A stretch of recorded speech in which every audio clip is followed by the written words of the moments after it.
आप अनुमान कर सकते हैं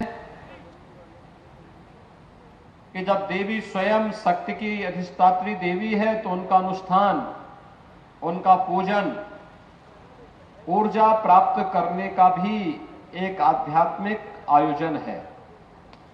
और इसीलिए नवरात्रि का एक विशेष आयोजन हम सब के लिए आध्यात्मिक ऊर्जा प्राप्त करने का भी एक माध्यम होता है।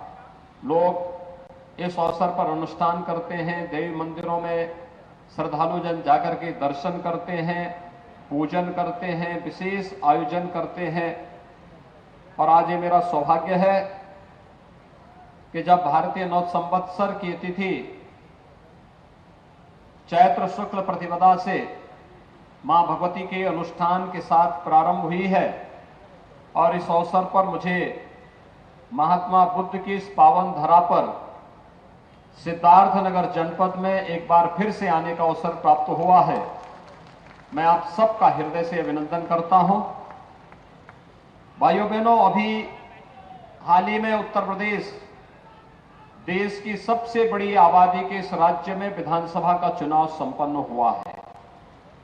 आपने सुरक्षा, सुशासन और गरीब कल्याण के लिए भारतीय जनता पार्टी को प्रधानमंत्री मोदी जी के नेतृत्व में फिर से अपना आशीर्वाद दिया है।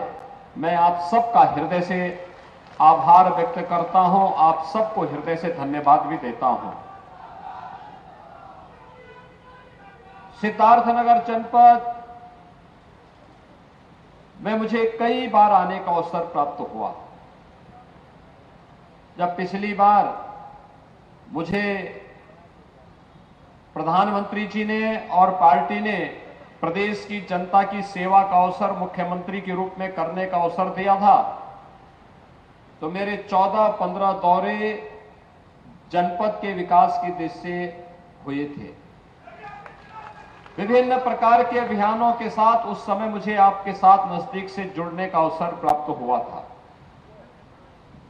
और आज जब मुझे विशेष संचारी रोग नियंत्रण के इस अभियान को प्रारंभ करने के लिए किसी एक जनपद को चुनना पड़ा, तो उसके लिए भी सिद्धार्थनगर जनपद का चयन हुआ है। कारण है, एक तो आकांक्षात्मक जनपद है जिस पर स्वास्थ्य के लिए, शिक्षा के क्षेत्र में, रोजगार के क्षेत्र में, कृषि के क्षेत्र में, पर्यावरण के क्षेत्र में कुछ विशेष ध्यान दिए जाने की आवश्यकता है। और इसलिए पिछले 5 वर्ष के अंदर जो प्रयास हुए हैं उसके अच्छे परिणाम सामने आए हैं, लेकिन अभी इस प्रयास को और द्रुत गति से आगे बढ़ाने की आवश्यकता है। संचारी रोग का मतलब मस्तिष्क ज्वर, यानी जो नौ की बीमारी है, जिसके कारण आपने देखा होगा 1977 से लेकर के 2017 तक अनवरत मौत का एक लंबा सिलसिला चलता रहा। इस पूर्वी उत्तर प्रदेश में 1500, 2000, 3000 मौतें हर वर्ष होती थी।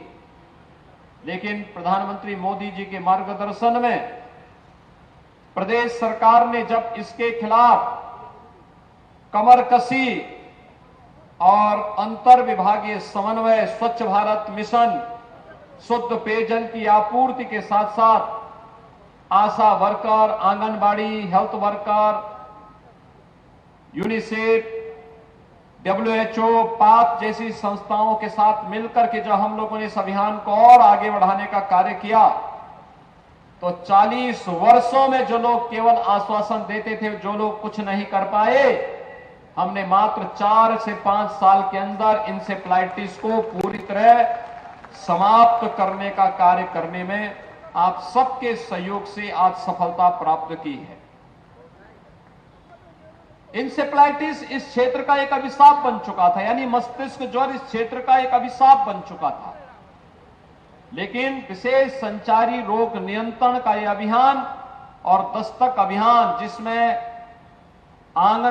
जिसमें आशा कार्यकर्ती घर घर जाकर के लोगों के मन में जागरूकता पैदा करने, और इस रोग से बचाव के लिए क्या कुछ किया जाना चाहिए, इसके बारे में जो विशेष अभियान प्रारंभ करती है, उस अभियान के क्रम में आज एक बार फिर से मुझे आपके इस जनपद में आने का अवसर प्राप्त हुआ है।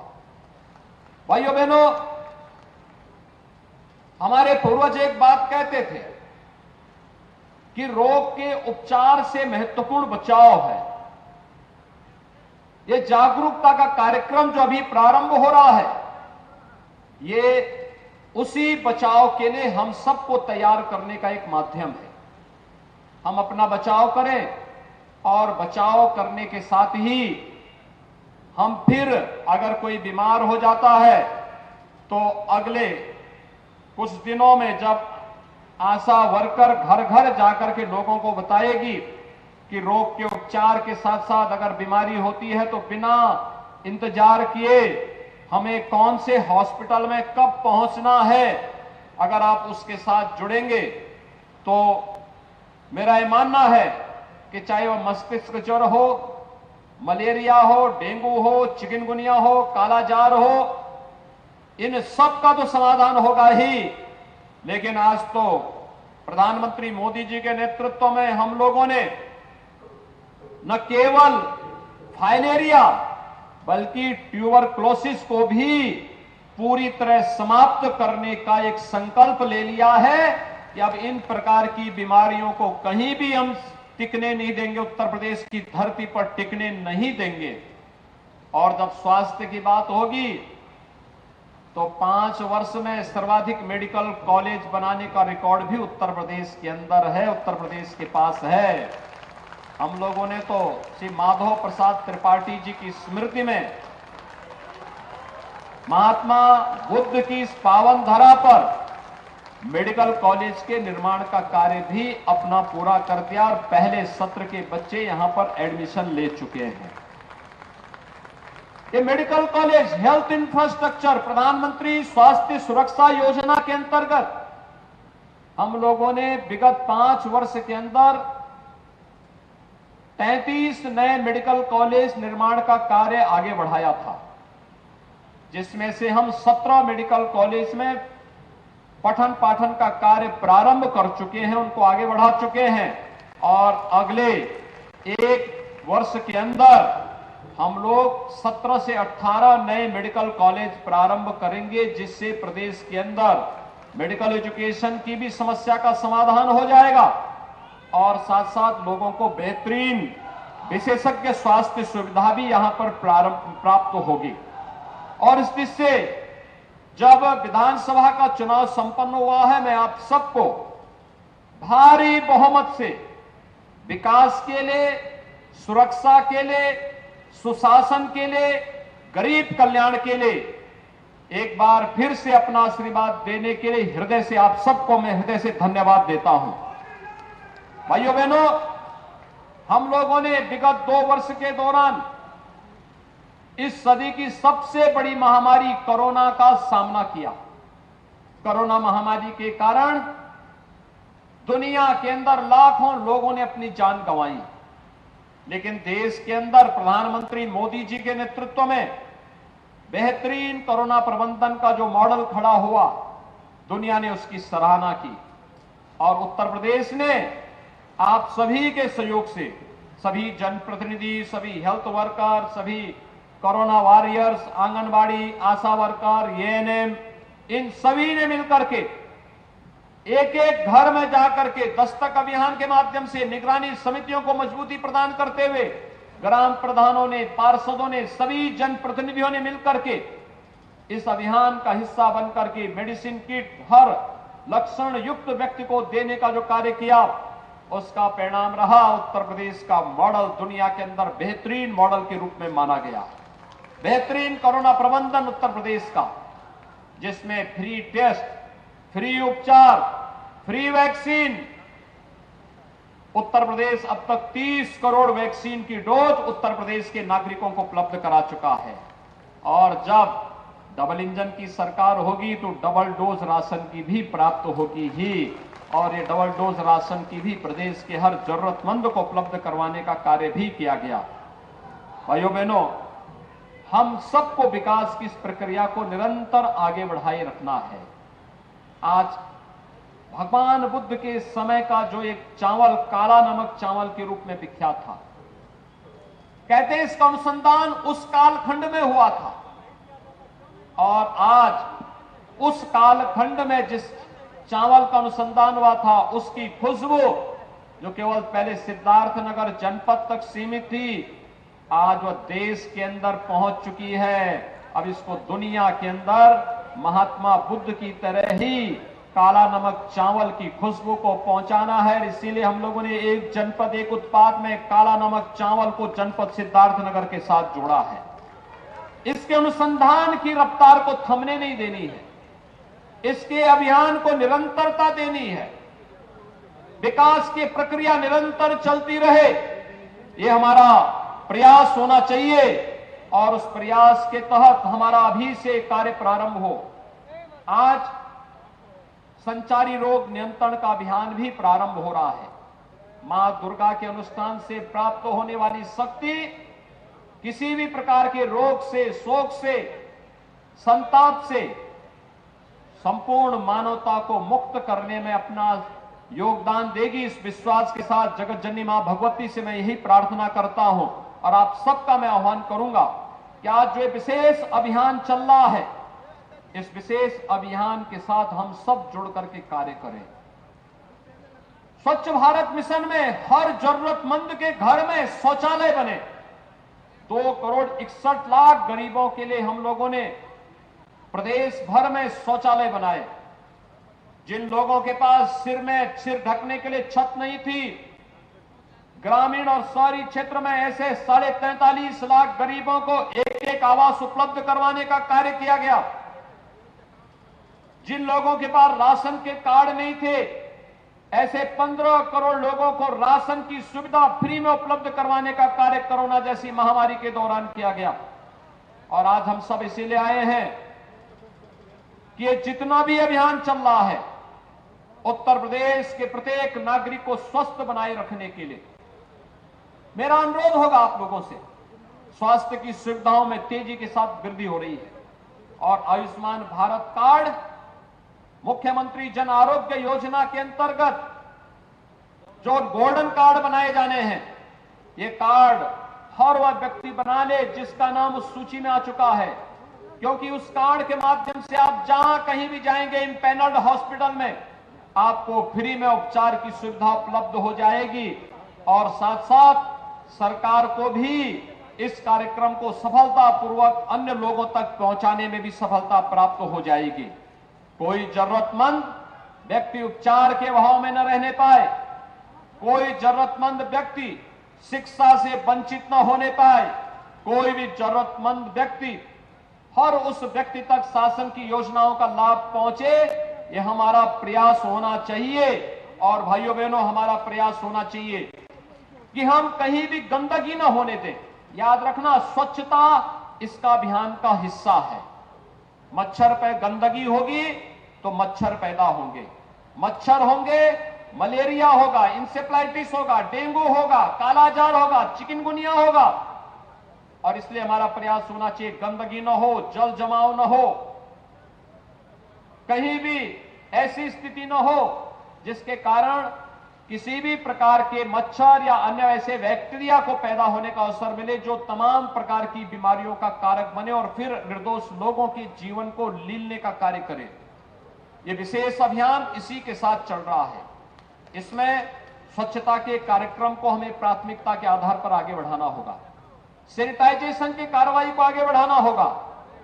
ये केवल सरकारी संस्थाएं इसके साथ जुड़े महत्वपूर्ण नहीं, समाज के एक एक व्यक्ति को जुड़ना पड़ेगा, हर जागरूक नागरिक को जुड़ना पड़ेगा, ग्राम पंचायतों को जुड़ना पड़ेगा, क्षेत्र पंचायत, जिला पंचायत, नगर पंचायत, इन सभी को सामूहिक रूप से इस अभियान का हिस्सा बनना पड़ेगा। और सामूहिकता में बड़ी ताकत होती है।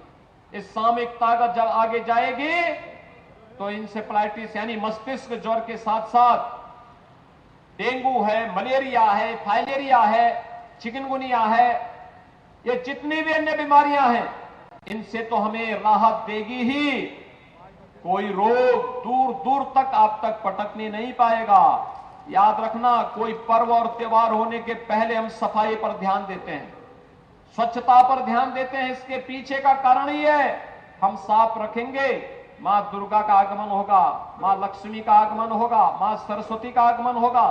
देवीय शक्तियां गंदगी में नहीं आती हैं, देवीय शक्तियां स्वच्छता में आती हैं।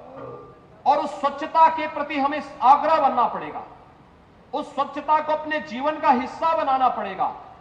शुद्ध पेयजल के अभियान को हर घर नल योजना में, जल जीवन मिशन में हर घर के लिए नल उपलब्ध करवाने की कार्रवाई हो रही है। लेकिन भाइयों बहनों, हर घर नल की यह योजना बने, सफलतापूर्वक आगे बढ़े, लेकिन जब तक हर गांव उससे आच्छादित नहीं होता है, हमारा प्रयास होना चाहिए शुद्ध पेयजल हो। लेकिन अगर कहीं पर स्टेटा से ऊपर ही लोग पानी लेने का प्रयास कर रहे हैं, तो लोगों को बताने की आवश्यकता कि उस पानी को गर्म करके ही वे सेवन करें। कोई पेट जनित बीमारी नहीं होगी, कोई जल जनित बीमारी नहीं होगी, कोई भी ऐसी बीमारी नहीं होगी जो बच्चों के लिए, बुजुर्गों के लिए काल जानलेवा बन जाए। इसलिए भाइयों बहनों, ये जागरूकता का एक विशेष अभियान, स्वच्छता के अभियान के साथ छिड़काव के कार्यक्रम को, मेलाथियन का छिड़काव हो, एंटी लार्वा डस्ट का छिड़काव हो, जगह जगह इस अभियान को आगे बढ़ाना, तेजी के साथ आगे बढ़ाना। नगरीय क्षेत्रों में लगातार फॉगिंग की कार्रवाई भी इसके साथ, स्वच्छता के साथ जुड़ती रहे। तो कार्य होंगे इससे। एक तो बरसात के समय अगर नाली नाले सब साफ सुथरे हैं तो जल जमाव नहीं होगा। गांव हो या शहर, जल जमाव की समस्या नहीं होगी। जल जमाव नहीं होगा तो मच्छर नहीं होंगे, डेंगू नहीं होगा, मलेरिया नहीं होगा, इंसेफ्लाइटिस जैसी बीमारियां नहीं होंगी। अगर बच्चा स्वस्थ है, प्रत्येक नागरिक स्वस्थ है, तो वह केवल व्यक्ति नहीं, परिवार स्वस्थ होता है। परिवार स्वस्थ है तो समाज स्वस्थ होता है, समाज स्वस्थ होता है तो प्रदेश स्वस्थ होता है। और उत्तर प्रदेश जैसा राज्य अगर अपने के लिए स्वास्थ्य का एक निश्चित मानक तय कर देता है, तो याद रखिए, यह भारत की स्वास्थ्य इंडिकेटर को और नई ऊंचाइयां प्रदान करता है। और उसमें हम सबका सामूहिक योगदान होना चाहिए। इसके साथ ही जागरूकता के कार्यक्रम के साथ जापानी इंसेफ्लाइटिस के वैक्सीन भी लगने प्रारंभ होंगे। वर्ष में 3 बार हम एक कार्यक्रम चलाते हैं, और 3 बार चलने वाला एक कार्यक्रम बरसात के पहले, यानी 3 महत्वपूर्ण जो प्रदेश के अंदर ऋतुएं हैं, उन तीनों को आधार मान करके हम लोगों ने 3 बार ये चलाया है। इसमें स्वास्थ्य विभाग को नोडल विभाग बनाया गया है, ग्राम्य विकास और पंचायती राज, नगर विकास, महिला और बाल विकास, माध्यमिक और बेसिक शिक्षा, समाज कल्याण विभाग, दिव्यांगजन विभाग, इन सभी को एक साथ जोड़ करके यह एक अभियान एक साथ आगे बढ़ रहा है। आज हम इस कार्यक्रम को आगे बढ़ा रहे हैं। कल आपने देखा होगा 1 अप्रैल से गेहूं क्रय केंद्र प्रारंभ हुए हैं। यह सच है कि अभी गेहूं को तैयार होने में कम से कम 1 सप्ताह लगेगा, लेकिन आने वाले समय में जब गेहूं तैयार होंगे तो क्रय केंद्र आपके लिए तैयार मिलेंगे। और इस अभियान को हम तेजी के साथ आगे बढ़ाएंगे। किसी भी अन्नदाता किसान को परेशानी नहीं होगी। इसके लिए यह कार्यक्रम हमारा आगे बढ़ाने का कार्य होगा। एक दूसरा, आज संचारी रोग नियंत्रण का कार्यक्रम चल रहा है, और 4 तारीख से यानी 4 अप्रैल से हम लोग पूरे प्रदेश में स्कूल चलो अभियान आगे बढ़ाएंगे। स्कूल चलो अभियान पिछले 2 वर्ष के अंदर हमने देखा होगा कि पिछले 2 वर्ष के अंदर प्रदेश में या पूरे देश के अंदर स्कूली शिक्षा कोरोना जैसी महामारी के कारण प्रभावित हुई है। हमारा प्रयास होना चाहिए कोई बच्चा स्कूल से वंचित न रहने पाए। और 4 से जो अभियान चलेगा, हर एक सामाजिक संगठन, स्वयंसेवी संगठन, शिक्षा विभाग, जनप्रतिनिधि, इन सबसे मेरा आह्वान होगा, इस अभियान के साथ हम उन्हें जोड़ करके इस अभियान को सफलतापूर्वक आगे बढ़ाने का कार्य करेंगे। मैं एक बार फिर से विशेष संचारी अभियान को आगे बढ़ाने के दृष्टि से संचालित होने वाले आज के इस कार्यक्रम के अवसर पर पूरे प्रदेश वासियों के प्रति हृदय से बधाई देता हूं।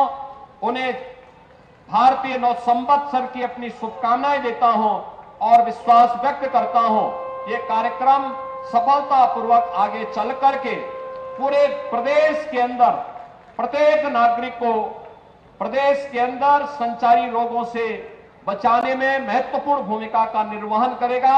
आप सबके प्रति मेरी शुभकामनाएं। धन्यवाद। जय हिंद। सीएम योगी को आपने सुना, संचारी नियंत्रक योग अभियान की उन्होंने शुरुआत की।